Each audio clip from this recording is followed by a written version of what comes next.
Everyone comes naked from their mother's womb, and as everyone comes, so they depart. They take nothing from their toil that they can carry with their hands. And I always have trouble saying this. Can't do it again. Ecclesiastes 5:15. Is anybody familiar with the Bible verse? I can never say it. I'm telling you, that was the biggest part of this whole speech. Was like, I can't say this word. Today I'm going to tell you a story about May 20th, 2013. This was the worst tornado damage that I had seen as a lineman for OG&E. What I learned about this day was how little materialistic things in life matter. I had been at work since 6 a.m. that morning. We were working out by Lake Thunderbird from a tornado that had happened, I want to say it was the day before, maybe been 2-3 days before. As the day went on, we watched as the clouds began to form. We only had small amounts of communication out there about what was taking place on the other side of I-35. Chris, a foreman from another crew, came down telling us to get down from the pole that we were working on because there was lightning in the sky. Once they instructed us all to go meet at the casino, and once we arrived there, we listened to the radio channels as they began describing what would soon be known as an F5 tornado. It was a massive tornado that was going through the town of Moore. Once it was safe to drive, we all headed back to the Norman plant. At that very moment, we knew two things. We knew it was bad, and we knew we were going to have to work. We began our travel down I-35, which was at a complete stop. We had to get out of our trucks as nicely as possible and sort of flag people and tell them we need to get through to move our vehicles, our crews through the traffic. As I looked out the window, I could see debris everywhere. This was to be expected since a tornado usually has surrounding winds that carry a lot of debris.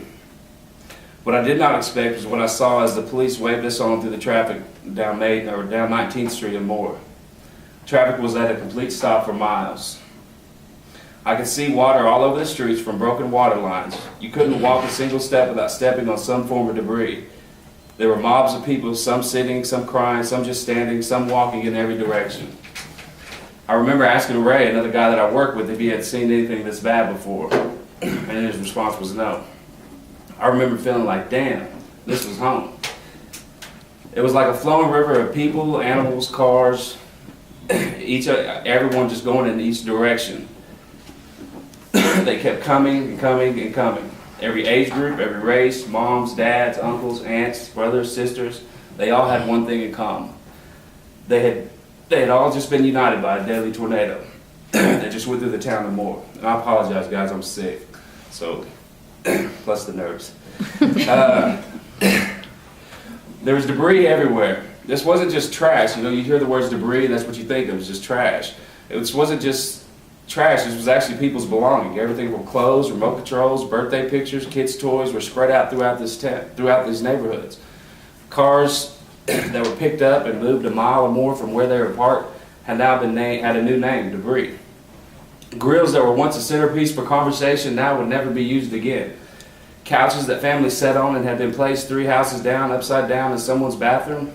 Everything that you could imagine that would support a person's identity from a materialistic view had been picked up and thrown across this neighborhood. Both small and large houses, I could look right into them. Some of these houses were missing their roofs, some missing their entire front half, some missing windows. I could see the different characteristics of each home.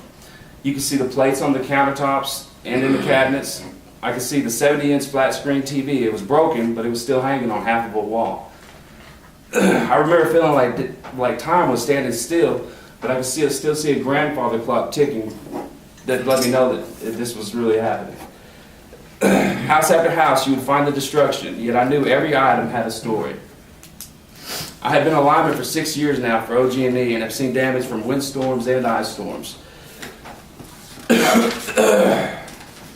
On May 20th, 2013, I experienced a whole new type of damage. Through this devastation, I learned a very valuable lesson about what's important in life. Each one of these items belonged to someone who had at one time placed value to it, whether it was sentimental value or dollar value. The truth is that they were all just things that could and would be replaced by more things. It was an eye-opener to see how these things were placed so high on the list of. It was an eye-opener to see how things are placed so high on the list of must-haves, but they're really not must at all. the most valuable thing is something you can't purchase, sell, or trade. Simply being alive is the biggest asset we could ask for and be thankful for. And again, I was just going to read this. Everyone comes naked from their mother's womb. And as everyone comes, so they depart. They take nothing from their toil that they can carry in their hands.